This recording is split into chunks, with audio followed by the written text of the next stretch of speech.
Assalamualaikum warahmatullahi wabarakatuh. Perkenankanlah saya memperkenalkan diri terlebih dahulu. Saya Dr. Zainab Ompujainah SHMH sebagai tim pengampu mata kuliah Hukum Lingkungan dan Perindustrian. Dalam hal ini bagi mahasiswa Magister Hukum Universitas Bandar Lampung. Baik, dalam pertemuan pertama ini kita akan membahas tentang pengantar ilmu hukum lingkungan, pengertian lingkungan dan pengembangan lingkungan, ekologi, ekosistem, dan daya dukung lingkungan, masalah lingkungan global, dan yang terakhir adalah masalah lingkungan Indonesia. Sebelum saya mulai materi, di awal perkuliahan ini saya menyampaikan tema tugas, di mana nanti akan kalian kumpulkan setelah penyampaian materi pertemuan berikutnya, yaitu pertemuan kedua. Tema tugas, kondisi sumber daya alam hutan yang semakin memburuk dengan meningkatnya degradasi lahan akibat alih guna dan fungsi lahan yang tidak terkendali, menyebabkan kondisi lingkungan yang kurang bersahabat.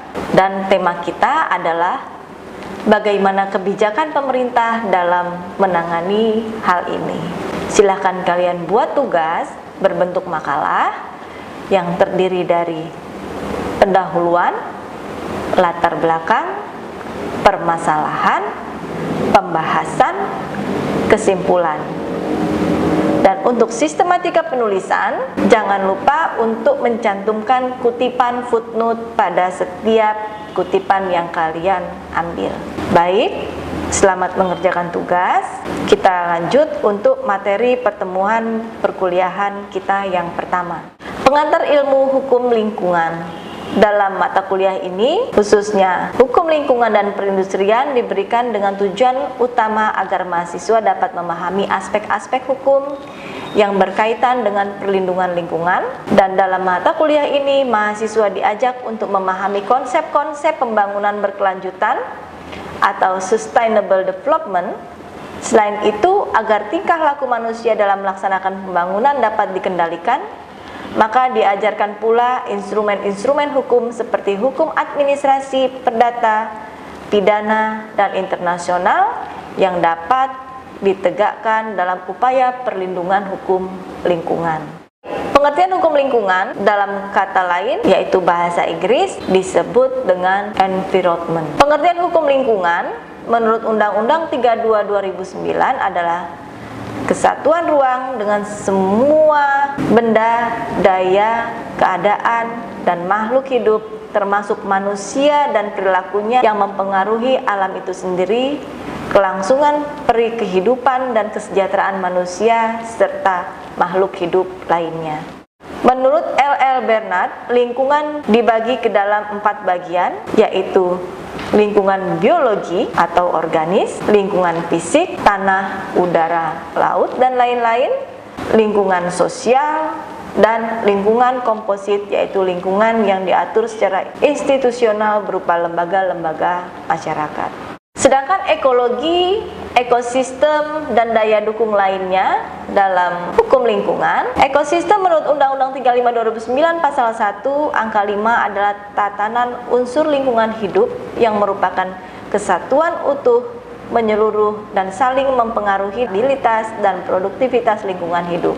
Sedangkan daya dukung lingkungan ini diatur dalam pasal 1 angka 7 bahwa kemampuan lingkungan hidup untuk mendukung peri kehidupan manusia, makhluk hidup lain, dan keseimbangan keduanya. Nah, ini merupakan gambar siklus dari pengaturan perencanaan di mana kebijaksanaan atau kebijakan pemerintah dalam hukum lingkungan ini diatur di dalam peraturan perundang-undangan, kemudian penentuan standar kebijakan, pemberian izin dalam pengelolaan lingkungan, kemudian penerapan aturan, dan yang terakhir adalah penegakan hukum jika ada perbuatan melawan hukum.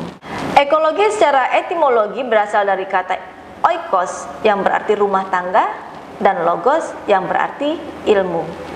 Berarti pertama kali dikenalkan oleh seorang biologi Jerman, Ernst Haeckel, pada tahun 1869. Sedangkan menurut Amsyari, ekologi adalah ilmu yang mempelajari hubungan antara satu organisme dengan yang lainnya dan antara organisme tersebut dengan lingkungannya. Salah satu contoh ini ada rantai makanan atau food chain, di mana ada produser, kemudian primary customer, secondary customer, dan tertiary customer. Kemudian di dalam hal ini timbul daur ulang, kemudian dekomposer, akhirnya menjadi sebuah siklus yang tidak dapat terpisahkan.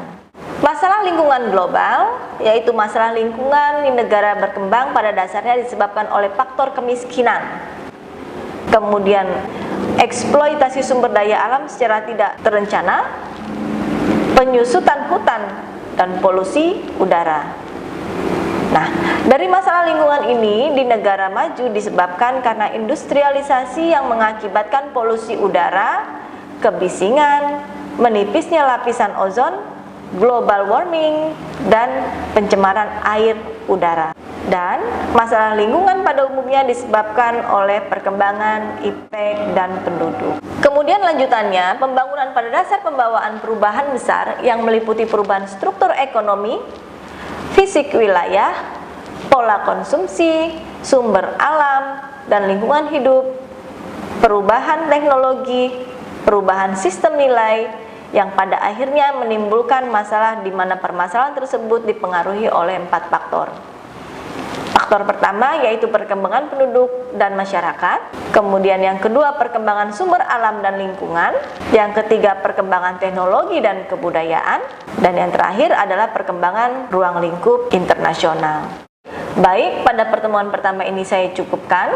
Jika ada pertanyaan atau ada hal-hal yang perlu dipertanyakan dalam pengantar mata kuliah kita, Hukum Lingkungan dan Perindustrian, bisa kalian kirimkan melalui email atau melalui media lainnya, dan nanti akan segera saya respon berkenaan dengan permasalahan atau pertanyaan yang kalian sampaikan. Saya tutup. Billahi taufiq wal hidayah. Wassalamualaikum warahmatullahi wabarakatuh.